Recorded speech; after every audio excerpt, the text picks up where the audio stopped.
Good morning, class. Today we are going to start the second chapter of your book, A Pact with the Sun. Chapter name is The Friendly Mongoose.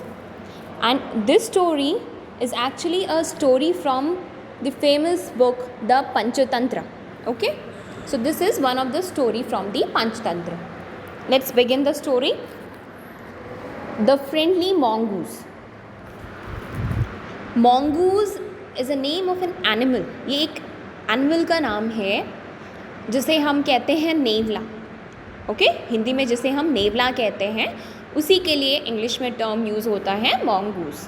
सो ये story है एक friendly मॉन्गूस की. Friendly मतलब जो बहुत अच्छा होता है, जो सबसे ईजिली दोस्ती कर लेता है. Right. A farmer, his wife and their small child lived in a village. There was also a baby mongoose in the house who they believed would be their son's companion and friend in future. One day the farmer and his wife went out, leaving the child alone with the mongoose. So ये जो story है, इस story में एक farmer है, एक किसान है, उसकी वाइफ है और उसका एक छोटा सा चाइल्ड है, बच्चा है, जो एक विलेज में रहते थे. वहाँ पे उनके घर में एक बेबी मॉन्गूस भी रहता था, जिसको लेके उस फार्मर की ये सोच थी, ये बिलीव था कि ये मॉन्गूस आगे चल के मेरे उस स्मॉल चाइल्ड, उसके बच्चे का फ्यूचर फ्रेंड, कंपेनियन मीन्स साथी या फ्रेंड. तो वो बड़ा हो कर के, जब मेरा बच्चा बड़ा हो जाएगा, मॉन्गूस अभी वो बेबी मॉन्गूस है, वो भी बड़ा हो जाएगा, तो दोनों बहुत अच्छे फ्यूचर के फ्रेंड्स बन जाएंगे, ऐसा उसका सोचना था. एक दिन फार्मर और उसकी वाइफ अपने बच्चे को उस मॉन्गूस के साथ अकेला छोड़ के कहीं बाहर गए. So let's begin the story. Once a farmer and his wife lived in a village with their small son. एक बार एक फार्मर और उसकी वाइफ एक विलेज में रहा करते थे अपने छोटे से बेटे के साथ. They loved him very much. वो उसे बहुत प्यार करते थे. We must have a pet, the farmer said to his wife one day. एक दिन इस फार्मर ने अपनी वाइफ से कहा कि हमें एक पेट रखना चाहिए. When our son grows up he will need a companion. Farmer का कहना था कि जब हमारा बेटा बड़ा हो जाएगा तो उसे एक कंपेनियन, एक साथी की ज़रूरत पड़ेगी, एक फ्रेंड की ज़रूरत पड़ेगी. This pet will be our son's companion. और वो पेट जो हम लेके आएंगे वो हमारे बेटे का कंपेनियन बन जाएगा. His wife like the idea. उसकी वाइफ को उसका ये आइडिया पसंद आया. One evening the farmer brought with him a tiny mongoose. It's a baby mongoose, said his wife, but will soon be fully grown. He will be a friend to our son. So एक शाम वो farmer अपने साथ एक छोटा सा mongoose लेके आया.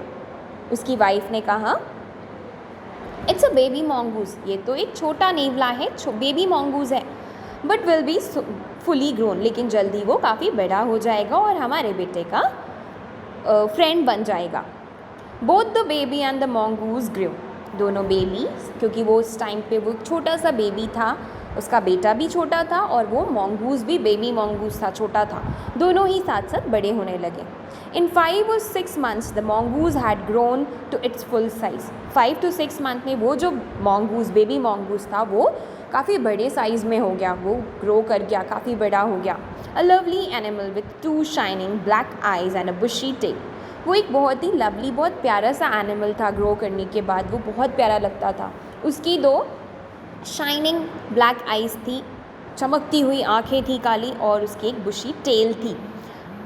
The farmer's son was still a baby in the cradle, sleeping and crying alternately.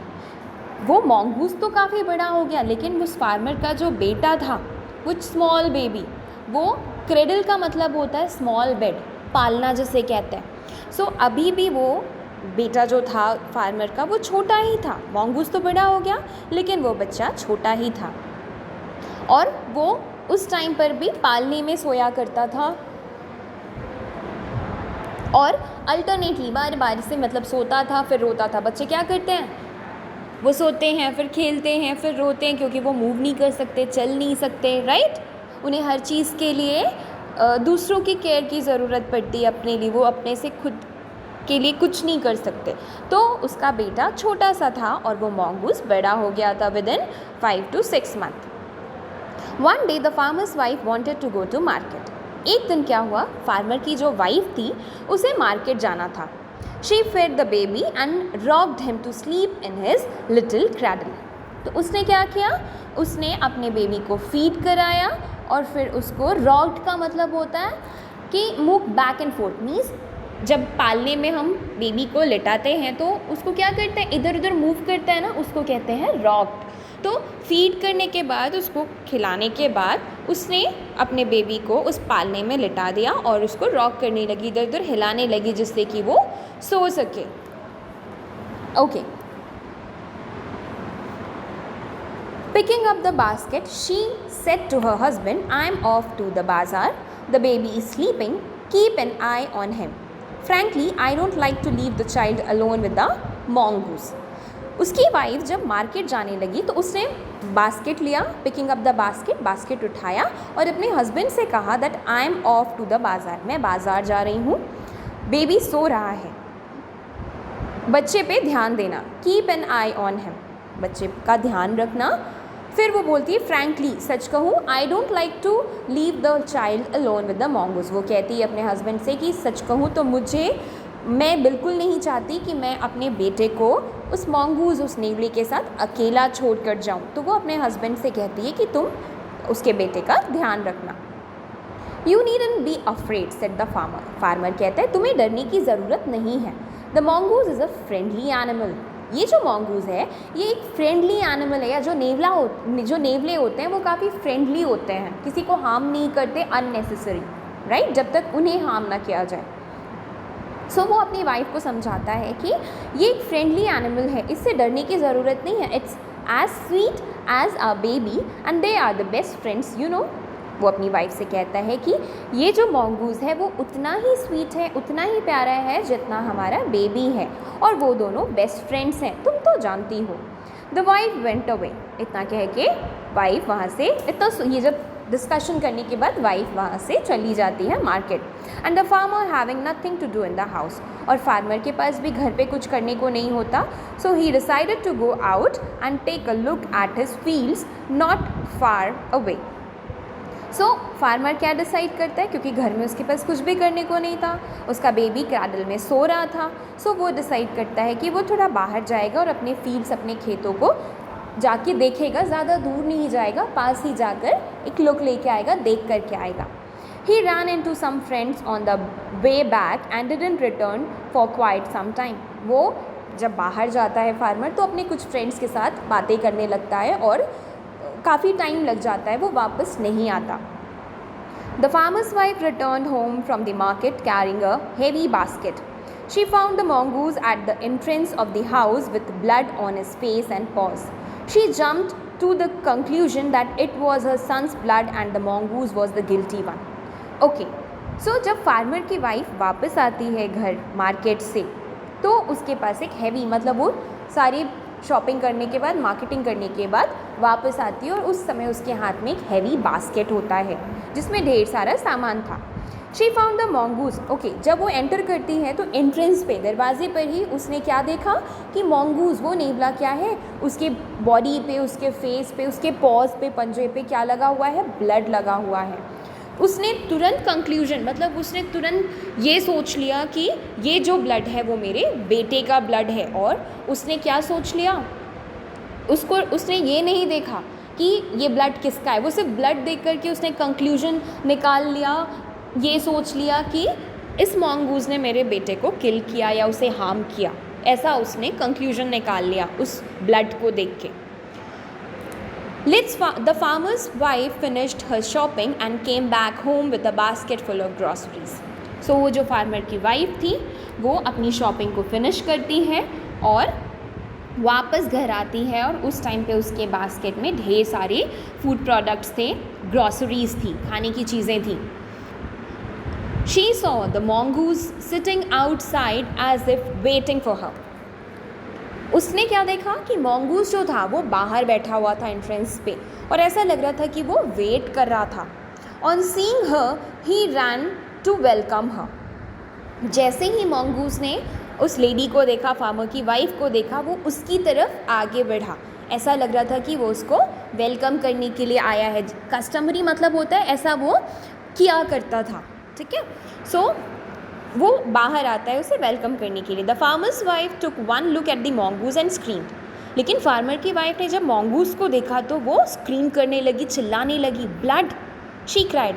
वो उसने क्या बोला? ब्लड, क्योंकि उसकी बॉडी पे, मॉन्गूस के बॉडी में उस टाइम पे क्या लगा हुआ था? ब्लड। उस ब्लड को देख के वो डर गई। The face and pause of the mongoose were smeared with blood. Smeared का मतलब होता है स्प्रेड ओवर, फैला होना। उसकी पूरे फेस पे, उसके पॉज, पंजों पे क्या लगा हुआ था? ब्लड लगा हुआ था। You wicked animal, you have killed my baby, she screamed हिस्टेरिकली। हिस्टेरिकली means desperately, बहुत पागल, बिल्कुल अजीब सा बिहेवियर वो करने लगी थी। बिल्कुल हिस्टेरिकली का मतलब होता है, आप कह सकते हो सनकी, ठीक है। स्ट्रेंज बिहेव करते हुए उसने मॉन्गूस से बोला दैट यू विक्ड एनिमल, तुम एक बहुत ही विक्ड एनिमल हो, दुष्ट एनिमल हो, तुमने मेरे बेटे को मार डाला। She was blind with rage. Rage मतलब होता है एंगर। वो गुस्से में बिल्कुल अंधी हो चुकी थी। And with all her strength brought down the heavy basket full of groceries on the blood smeared mongoose and ran inside to the child's cradle. उसने गुस्से में, रेज में, एंगर में क्या किया?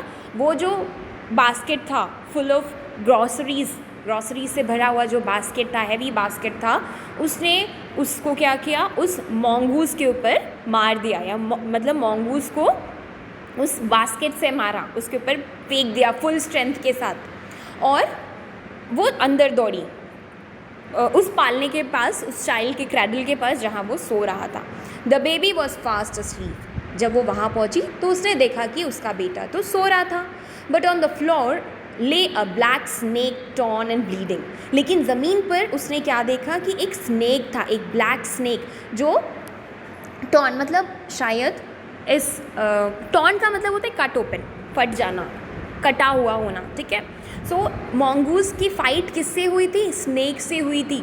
स्नेक को मॉन्गूस ने किल कर दिया था। नेवला और सांप जो होते हैं वो एनिमीज़ होते हैं एक्चुअल में।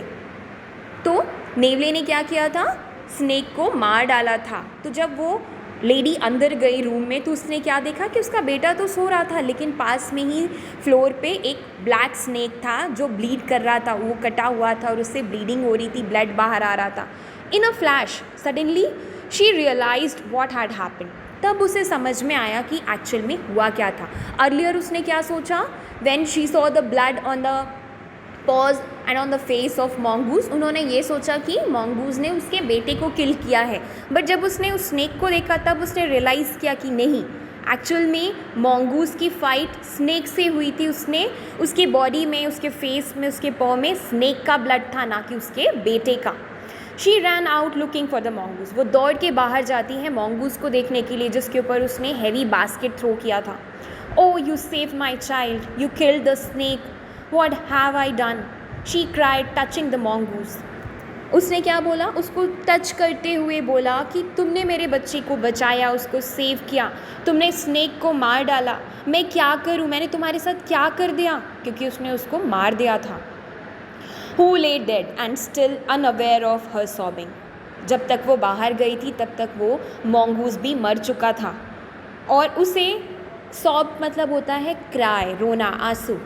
अब वो जो लेडी रो रही थी मॉन्गूस के पास जा कर के, वो स्नेक नहीं समझ पा रहा था क्योंकि वो उसकी डेथ हो चुकी थी, अब वो उसको नहीं देख सकता था।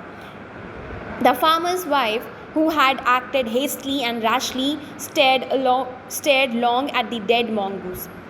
वो जो फार्मर की वाइफ थी जिसने हेस्टली मतलब होता है जल्दबाजी में कोई एक्ट करना, तो उन्होंने जल्दबाजी में जो काम कर दिया था, बिना रियलिटी जाने उन्होंने मॉन्गूस को किल कर दिया। रैशली का मतलब भी होता है बहुत हार्शली, बहुत बुरी तरह से, एक बहुत ही बैड बिहेवियर था, रफ बिहेवियर उन्होंने किया, हार्श बिहेवियर किया। उसके लिए वो करने के बाद वो उस डेड मॉन्गूस को काफ़ी देर तक स्टेयर करती रही, देखती रही। Then she heard the baby crying. उसके बाद वो कंटिन्यूस मॉन्गूस को देख रही थी और रो रही थी क्योंकि कहीं ना कहीं उस लेडी से बहुत बड़ी मिस्टेक हो गई थी जल्दबाजी में, क्योंकि उसने बिना सोचे समझे वो एक्ट किया था। और सडनली उसने बेबी के रोने की आवाज़ सुनी। Wiping her tears she went into and feed him. अपने आंसू को पोंछते हुए, वाइप करते हुए जब उसके बेबी की आवाज़ उसने सुनी तो वो उसके पास गई और उसको फीड कराने लगी। So after reading this story conclusion क्या निकला, मॉरल क्या निकला कि हमें कभी भी कोई भी एक्ट, कोई भी एक्शन हेस्टली नहीं करना चाहिए। बहुत जल्दबाजी में कोई फ़ैसला कभी नहीं लेना चाहिए जब तक हम उस चीज़ की रियलिटी ना जान सके, जैसा कि यहाँ पे इस फार्मर की वाइफ ने किया। Okay, thank you class.